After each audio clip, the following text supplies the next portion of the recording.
لأ، أنا مش مع فكرة إن الشركة ما بتقفش على حد أو الحياة ما بتقفش على حد، هي الناس بتقولها علشان تعدّي الأمور، لكن حتى لو كمّلت هو بيحصل فرق، بيحصل تغيُّر، يعني سواء أنت كشخص هتتغيّر بعد ما تسيب حد أو تفقد حد،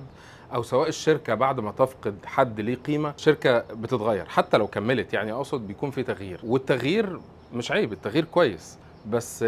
بيبقى كويس إمتى؟ لمّا تستغلّه، لمّا